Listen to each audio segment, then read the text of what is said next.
मेरे प्यारे बच्चों सभी को नमस्कार। क्या हाल है? सभी से उम्मीद है ठीक होंगे। मेरे प्यारे बच्चों इस क्लास में आप सभी का स्वागत है। आइए 10वीं कक्षा का पहला चैप्टर देखते हैं, वास्तविक संख्याएं, रियल नंबर्स। जीरो लेवल से शुरू होगा, सबसे आसान भाषा में, लेटेस्ट पैटर्न के साथ। आपसे कोई भी प्रश्न नहीं छूटेगा, ठीक है ना। एग्जाम में 8 से 10 अंक तक पूछा जाता है। आइए देखते हैं सम संख्या, इवन नंबर।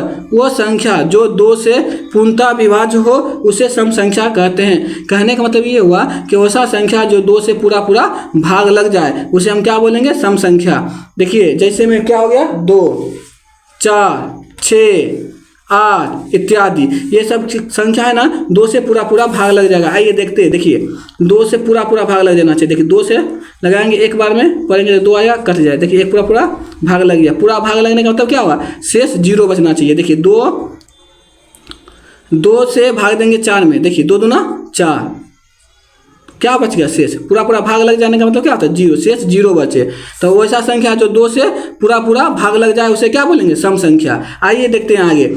सबसे छोटी सम संख्या 2 होती है। सबसे छोटी सम संख्या क्या होती है? 2 होती है। 0 भी एक क्या है? सम संख्या है। 0 भी सम संख्या है, 2 भी सम संख्या है। लेकिन अगर सबसे छोटी संख्या पूछे ना तो हम बोलेंगे 2। आइए वो फॉर्मूला देख लेते हैं सम संख्या पर। क्या है कि प्रथम n सम संख्याओं का योग कितना होता है? n इंटू n प्लस 1 होता है। ये क्या है? मेरा फार्मूला है। प्रथम n सम संख्याओं का योग बराबर पूछे तो ये फार्मूला बता देंगे। आइए एक सवाल इसी पे देख लेते हैं। देखिए एक सवाल क्या है, प्रथम 10 सम संख्याओं का योग ज्ञात करने के लिए। तो 10 संख्याओं का प्रथम ज्ञात करेंगे तो जैसे हो गया, देखिए 2 plus 4 plus 6 plus 8 plus 10 plus 12 plus 14 plus 16 plus 18 plus 20, ठीक ना। ये सब को हम जोड़ेंगे तो मेरा क्या है? सम संख्या का योग आ जाएगा। लेकिन फार्मूला लगा देंगे क्या? तो देखिए क्या लिखा? प्रथम n, यहाँ भी लिखा प्रथम n। तो n का वैल्यू क्या हो गया? 10। फार्मूला क्या होता है? n into n plus 1। तो देखिए n का वैल्यू कितना आ गया? देखिए तो 10। अब देखिए इंटू n का वैल्यू कितना है? 10 और प्लस 1। अब देखिए 10 गुने 10 और प्लस 1 कितना होगा? 11। गुना करेंगे कितना होगा? 10 गुने 11 तो 110। तो आंसर मेरा क्या होगा? 110। अगर हम इस सब को जोड़ेंगे ना तो कितना आएगा मेरा आंसर? 110। तो इतना नहीं करेंगे हम, ये सम संख्या का योग वाला फार्मूला लगा देंगे, ठीक है ना। अब आइए देखते हैं विषम संख्या। विषम संख्या, ओड नंबर, वो संख्या जो 2 से विभाज्य ना हो उसे विषम संख्या कहते हैं। जैसे में 1, 3, 5, 7 इत्यादि, ठीक है ना। कहने का मतलब हुआ कि वैसा संख्या जो 2 से भाग देने पे ना शेषफल 0 ना बचे उसे बोलेंगे हम विषम संख्या। आइए देखते हैं। देखिए 2 में ना, 2 को ना हम 3 से भाग देंगे ना तो देखिए 2 इकाई तो बचे, शेष 1 बच गया ना। तो इसका मतलब क्या होगा? ये विषम संख्या हुआ। शेष 0 नहीं आना चाहिए, ठीक है ना। शेष आगो 0 आ जाए तो उसको सम संख्या बोलेंगे, और शेष आगो 0 नहीं आवे उसको बोलेंगे हम विषम संख्या। तो देखिए तो 5 में अगर हम 2 से भाग देते हैं तो 2 दूना 4, शेष पे 1 आ गया ना। शेष पे क्या आ गया? 1 आ गया। तो ये क्या 5 क्या है? ये विषम संख्या, ठीक है ना। आप देखते हैं सबसे छोटी विषम संख्या 1 होती है। सबसे छोटी विषम संख्या क्या होती है? 1 होती है। प्रथम n विषम संख्याओं का योग n² होता है। ये फार्मूला है कि प्रथम n विषम संख्याओं का योग पूछे तो फार्मूला ये वाला लगा देंगे। आइए एक सवाल देख लेते हैं। क्या लिखा हुआ है कि प्रथम 10 विषम संख्याओं का योग ज्ञात कीजिए। देखिए n के जगह क्या है? 10। तो n बराबर क्या हो जाएगा? 10। अब कहा है कि प्रथम है ना 10 विषम संख्या का योग। तो विषम संख्या का योग क्या होता है? n² होता है ना। तो देखिए n का वैल्यू कितना हो गया? 10। तो n के जगह आप 10 लिख देंगे ना, ऊपर स्क्वायर तो स्क्वायर दे देंगे ना, तो 10 का स्क्वायर कितना होता है? 100। ये मेरा क्या हो जाएगा? आंसर, ठीक है। ऐसा सवाल रहे तो ऐसा ही तरह से बना लेंगे। अब आइए आगे देखते हैं। भाज्य संख्या, यौगिक संख्या, संयुक्त संख्या। देखो तीनों एक ही बात है।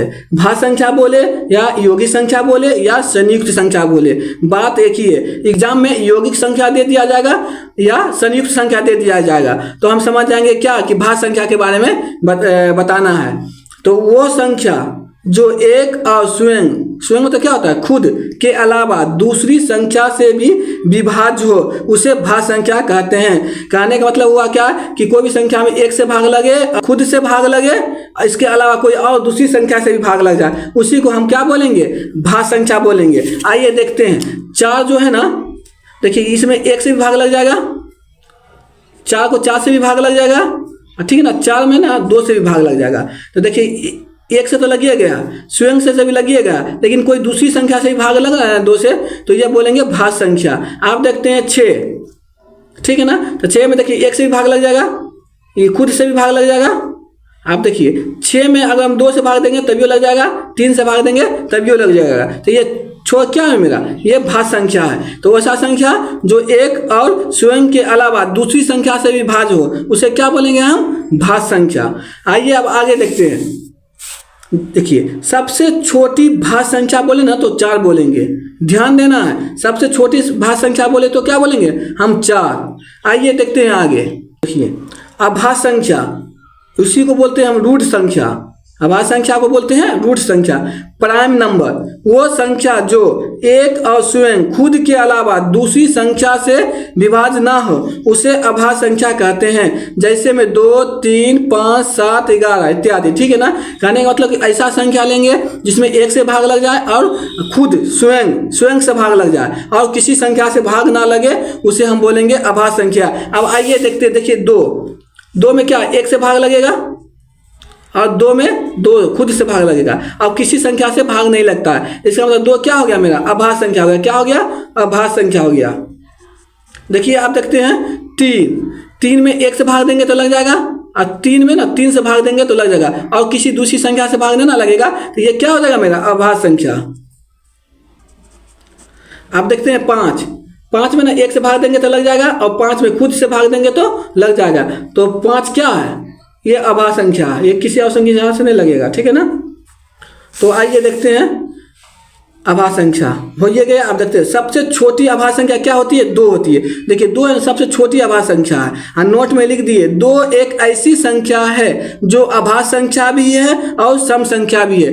2 ऐसा संख्या है जो सम संख्या भी है और अभाज्य संख्या भी है, ओनली सिर्फ 2 ऐसा संख्या है, ठीक है ना। तो आइए आगे देखते हैं। देखिए नोट्स का दूसरा पॉइंट है, देखिए 1 ना तो भाज्य संख्या है और ना ही अभाज्य संख्या है। 1 क्या है, ना भाज्य संख्या है ना ही अभाज्य संख्या है। अब देखते हैं आगे, देखिए सह अभाज्य संख्या को प्राइम नंबर, वैसा संख्या जिनका उभयनिष्ठ गुणनखंड 1 हो उसे सह अभाज्य संख्या कहते हैं। कहने का मतलब क्या है कि 2 संख्याओं का एचसीएफ 1 हो, ठीक है ना। इसी भाषा में हम लिख दिए हैं क्या, देखिए या करके लिख दिए हैं, जब 2 या 2 से अधिक संख्याओं का महत्तम समावर्तक को क्या बोलते हैं, एचसीएफ केवल 1 हो उसे क्या बोलेंगे, अभाज्य संख्या बोलेंगे, ठीक है ना। देखिए तो 5 और 7 दोनों का एचसीएफ कितना है, 1 है। 2 और 3 का एचसीएफ कितना है, तो 1 है। आइए देखते हैं एचसीएफ लेके, देखिए तो 5 और 7 है, ठीक है ना। तो 5 का 5 2, देखो ऐसे इसको घेरेंगे और फिर ये 5 लिखा जाएगा, ठीक है। तो 2 दूना 4, फिर 1 बच गया, 1 पे अब 5 आ गया, 5 को 1 वो पढ़ेंगे तो 5, देखो कट गया ना। तो एचसीएफ क्या हो गया मेरा, 1 हो गया। तो 2 या 2 संख्या का एचसीएफ 1 हो उसे क्या बोलेंगे, सहअभाज्य संख्या, ठीक है ना। ऑब्जेक्टिव में पूछा जाएगा, ठीक। अब आइए देखते हैं, देखिए आगे देखते हैं प्राकृतिक संख्या, नेचुरल नंबर, गिनती वाली संख्याओं को प्राकृतिक संख्या कहते हैं। जैसे 1, 2, 3, 4, 5 इत्यादि। देखिए हम 1, 2, 3, 4, 5, 6, 8, 10 जो गिनते हैं ना, वो क्या हो गया मेरा, प्राकृतिक संख्या हो गया, ठीक है ना। अब आगे देखते हैं, सबसे छोटी प्राकृतिक संख्या 1 होती है। देखिए सबसे छोटी प्राकृतिक संख्या क्या होती है, 1 होती है। आप देखते हैं प्रथम n प्राकृतिक संख्याओं का योग बराबर होता है n इंटू n+1/2। ये क्या हो गया मेरा, फार्मूला हो गया, ठीक है ना। आप देखते हैं n प्रथम प्राकृतिक संख्याओं के वर्गों का योग। देखिए प्राकृतिक संख्या होगा लेकिन उसके वर्गों का योग अगर पूछे तो ये फार्मूला लगा देंगे, n into n+1 into 2n+1 बट्टा में 6, ठीक है ना। आप पूछेगा प्रथम n प्राकृतिक संख्याओं के घनों का योग। आप देखिए घन मतलब क्या होगा, क्यूब का योग पूछे ना तो क्या कर देंगे, n इंटू n+1/2 का होल स्क्वायर, ठीक है। अब आगे देखते हैं, इस सब पे सवाल बनेगा, बाद में बता देंगे। आइए अब आगे देखते हैं। देखिए पूर्ण संख्या, होल नंबर, प्राकृतिक संख्या। प्राकृतिक संख्या कौन हो गया? देखिए 1 2 3 क्या होगा? प्राकृतिक संख्या के समूह में यदि शून्य मतलब क्या होगा? 0 और मिला दिया जाए तो हमें पूर्णांक संख्या का समूह प्राप्त होता है। कहने का मतलब जो पूर्णांक संख्या होगा ना, ये प्राकृतिक संख्या में अगर हम 0 लगा देंगे ना तो वो मेरा क्या हो जाएगा? पूर्ण संख्या कहलाएगा। ठीक है ना? तो देखते हैं, देखिए 1 2 3 4 5 6 ये ना 1 2 3 4 5 6, उसके आगे वो 0 लगा दिया तो क्या हो जाएगा मेरा?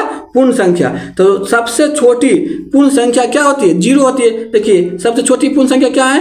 0 होती है। ठीक है ना? अब आइए तो पूर्णांक संख्या देखते हैं। देखिए पूर्णांक संख्या, ठीक है ना? पूर्ण संख्या के समूह में पूर्ण संख्या क्या हुआ मेरा? 0 से स्टार्ट होगा। ठीक है? 0 1 2 3 4 5।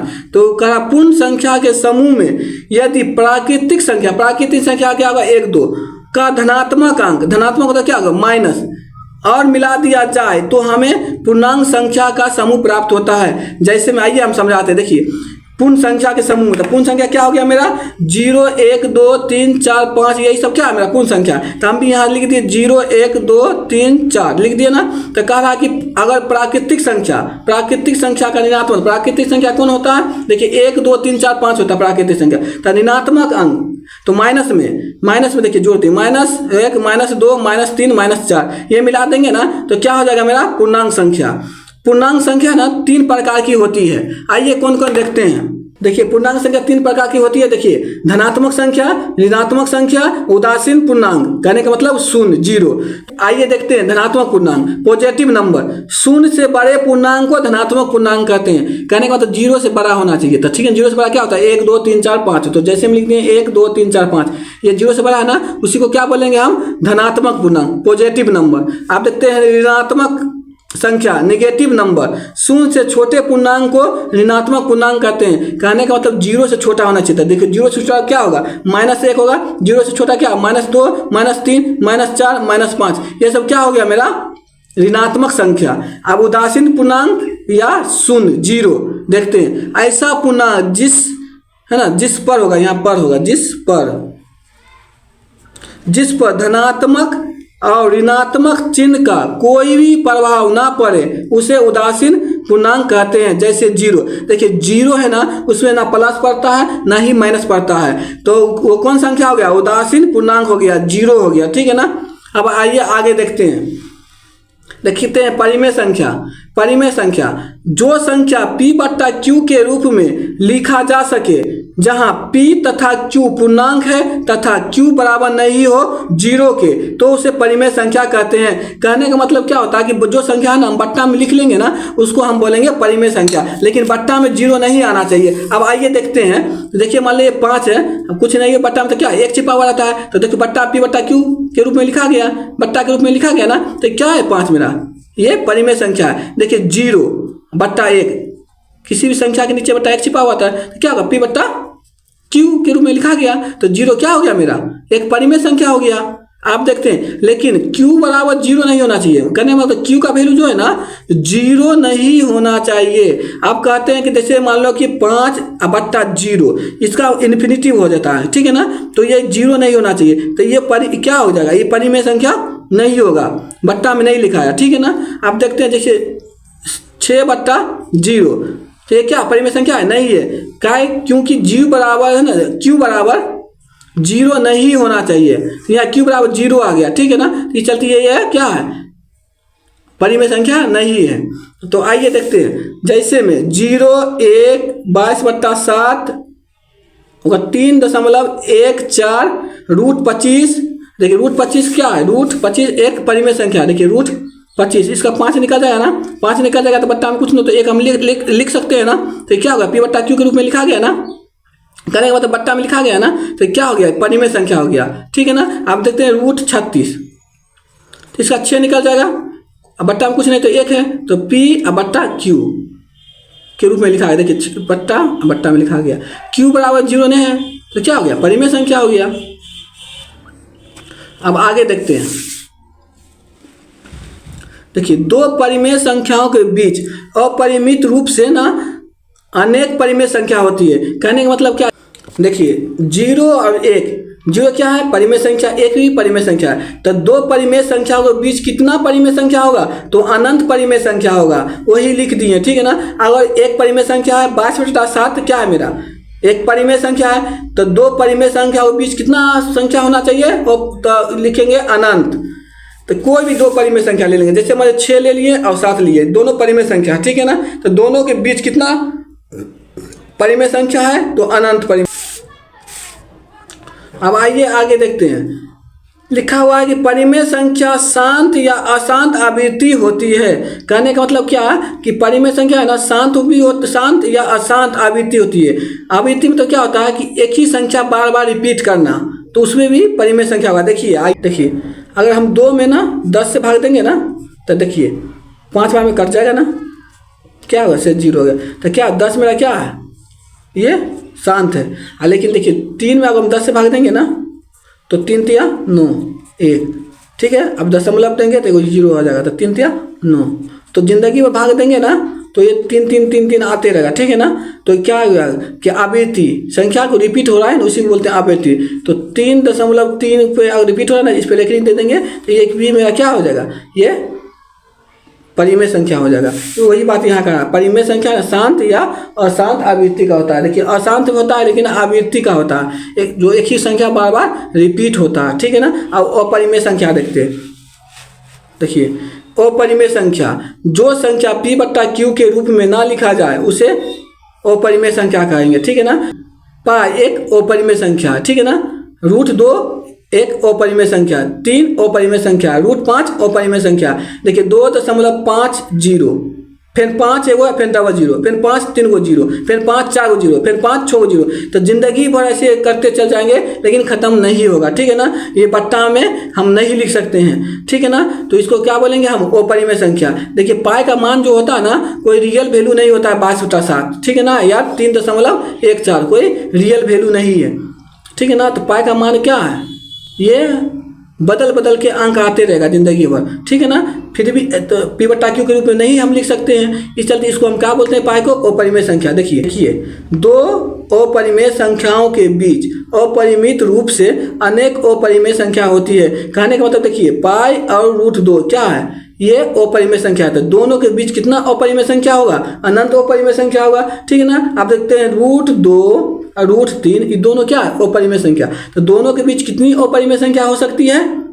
तो अनंत अपरिमेय संख्या हो सकती है, ठीक है ना। तब आगे देखते हैं। देखिए अपरिमेय संख्या ना अशांत अनावृत्ति होती है। कहने का मतलब क्या होगा? जो देखिए 2.5 एगो 0, एगो 5 2 गो 0, एगो 5 3 गो 0, ऐसे करते करते ये हमेशा चलते रहेगा। ये अनावृत्ति है, रुकने वाला नहीं है, ठीक है ना। संख्या बदल के आते रहेगा, उसी को बोलेंगे अनावृत्ति। अगर मान लिया कि एक ही संख्या बार बार रिपीट बोलते हैं, उसको बोलते हैं आवृत्ति। एक ही संख्या बदल के आवे, उसको बोलते हैं अनावृत्ति, ठीक है ना। ये देखते हैं पाई एक अपरिमेय संख्या है, लेकिन पाई का मान जो है ना 22/7 या 3.14 एक परिमेय संख्या। याद रखना है पाई एक अपरिमेय संख्या है, पाई का मान 22/7 या 3.14 एक परिमेय संख्या है। देखिए 1700 ईस्वी में लैम्बर्ट या लेजांड्रे ने सिद्ध किया कि पाई एक अपरिमेय संख्या है। कौन वैज्ञानिक सिद्ध किया था? लैम्बर्ट या लेजांड्रे, ठीक है ना। देखिए महान गणितज्ञ आर्यभट्ट ने 5वीं सदी में पाई का मान 3.1416 निर्धारित किया था। पाई का मान है ना, कौन निर्धारित किया था? आर्यभट्ट ने। कितना मान निर्धारित किया था? 3.1416 निर्धारित किया था। आइए अब आगे देखते हैं। वास्तविक संख्या रियल नंबर, परिमेय संख्या तथा अपरिमेय संख्या के समूह को वास्तविक संख्या कहते हैं। कहने में तो परिमेय संख्या हो या अपरिमेय संख्या, वो सबको हम क्या बोलेंगे? वास्तविक संख्या। जैसे में 1/2/3 ये क्या है? मेरा परिमेय संख्या है। पाई एक अपरिमेय संख्या है। ये तब सब क्या हो गया? वास्तविक संख्या का उदाहरण हो गया, ठीक है। आप देखते हैं प्रत्येक वास्तविक संख्या को संख्या रेखा के एक अद्वितीय बिंदु से निरूपित किया जाता है। कहने का मतलब क्या हुआ कि वास्तविक संख्या को ना हम संख्या रेखा पे हम दर्शाते हैं, ठीक है ना। आइए कुछ नोट्स में लिख दिए हैं, थोड़ा सा ध्यान दीजिए। देखिए नोट्स में लिख दिए हैं। पहला एक परिमेय संख्या और एक अपरिमेय संख्याओं का योगफल या अंतर हमेशा अपरिमेय संख्या होता है। कहने का मतलब क्या होगा, एक परिमेय संख्या ले लेंगे, एक अपरिमेय संख्या ले लेंगे, उसको जोड़ेंगे या घटाएंगे ना तो हम क्या प्राप्त होगा, अपरिमेय संख्या ही प्राप्त होगा। आइए हम देखते हैं। देखिए 2 क्या हो गया मेरा, ये परिमेय संख्या हो गया ना। अब देखिए √3 ये क्या हो गया, अपरिमेय संख्या, ठीक है ना। तो परिमेय संख्या और परिमेय संख्या को जोड़ेंगे ना तो क्या प्राप्त होगा, अपरिमेय संख्या ही प्राप्त होगा, या घटाएंगे तभी। देखिए 2 में अब हम जोड़ देते हैं √3 तो देखिए क्या प्राप्त हो गया, 2 सब मिला के क्या हो गया मेरा, ये अपरिमेय संख्या हो गया, अपरिमेय संख्या, ठीक है ना। अब देखिए घटाएंगे तो 2 में से परिमेय संख्या को में से अपरिमेय संख्या घटा देते हैं तो देखो हमको प्राप्त ही हो जाएगा। तो ये क्या हो जाएगा मेरा, अपरिमेय संख्या, ठीक है ना। तो 2 परिमेय, एक परिमेय संख्या लेंगे, एक अपरिमेय संख्या लेंगे, उसको जोड़ेंगे या घटाएंगे, उससे हमको क्या प्राप्त होगा, अपरिमेय संख्या प्राप्त होगा। आइए अब देखते हैं। जैसे हम देखिए 2 प्लस या माइनस करेंगे √3 को तो क्या हो जाएगा मेरा, क्या प्राप्त होगा, अपरिमेय संख्या। 2 क्या है मेरा, परिमेय संख्या है। देखिए 3 क्या है मेरा, अपरिमेय संख्या है, ठीक है ना। अब आइए दूसरा नंबर देखते हैं। देखिए क्या लिखा हुआ दूसरा नंबर में, एक अपरिमेय संख्या और एक अशून्य नॉन जीरो परिमेय संख्या का गुणनफल या भागफल हमेशा अपरिमेय संख्या होती है।